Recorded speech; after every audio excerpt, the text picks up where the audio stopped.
Hello everybody, this is Astrology and Beyond, and now I will talk about the moon. The moon in your horoscope, the moon that rules emotions.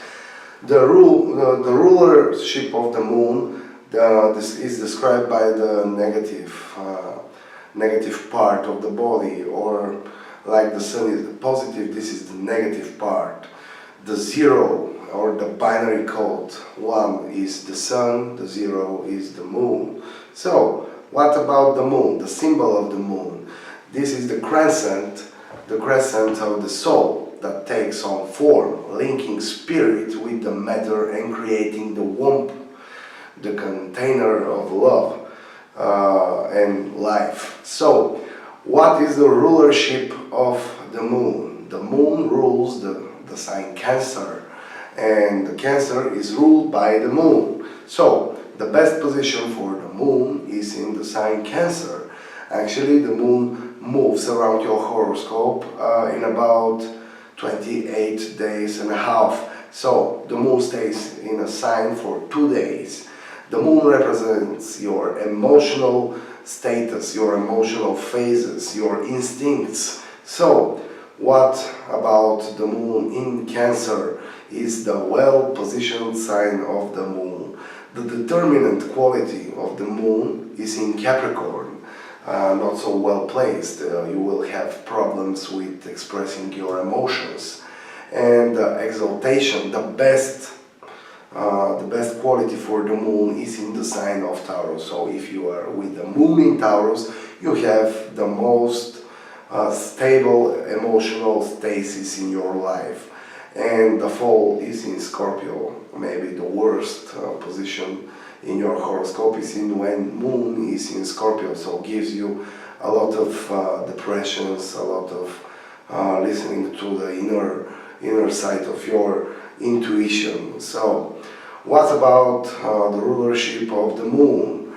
The emotion reactions. So moon rules the emotions. So when you feel sad and when you feel happy, it's all about your moon and the feelings that you express and feel.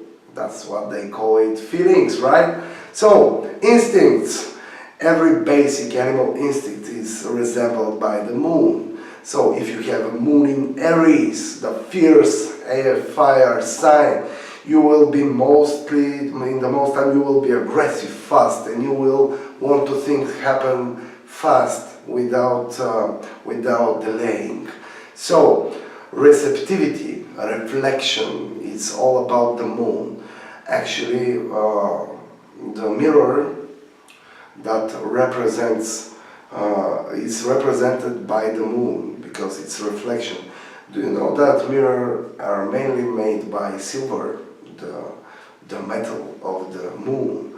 It's not a coincidence. It's in every aspect of your life. Astrology can be in every aspect of your life. So, what about habits? When you have certain habit, it's ruled by the moon. So, if you have a moon in Aquarius, you have a habit to not be so, how to say, trustworthy, to have problems with saying something that you will do and not doing it after that. So, about the childhood is also represented by the moon, and the response, the emotional response, emotional reaction, everything that is under the rulership of the moon, every type of cycle, because moon is cycles, and cycles are under the moon. Even the woman's menstrual cycle is under the moon. It represents the mother. In men's chart, moon represents the mother and the future wife. So the past, everything that is from the past is usually affected by the moon, and the subconscious. So the best part of the moon is the moods. As the moon travels to the Zodiac as the fastest planet, the mood swings of the moon are very, very fast and distinctive. What is about the moon? The urge to fulfill basic needs. the urge to have food, the urge to have security, the urge to have everything that is necessary to survive. This is all about the moon, and a lot of astrology is connected through mythology. In the mythological part, the moon is represented by the goddess of Artemis. Artemis is the god of the moon, but actually there is something very interesting about the moon, because we have three goddesses that are represented by the moon: Artemis, Selena and Lilith. So Artemis is maybe the full moon, and Lilith is the new moon, the last stage of the moon. In your horoscope, Selena is the rising moon. So if you look at mythology, you will see that Artemis and Apollo are brother and sister. So the sun and the moon are brother and sister. They are very deeply connected, and Artemis is a goddess that can save women and punish men. So, about the lunar security and lunar food.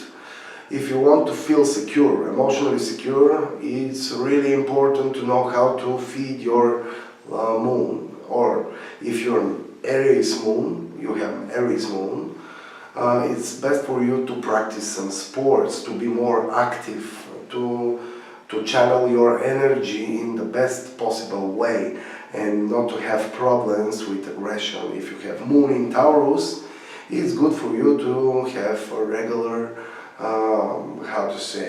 good diet, to eat whatever you want, to feel secure, and to have a lot of financial,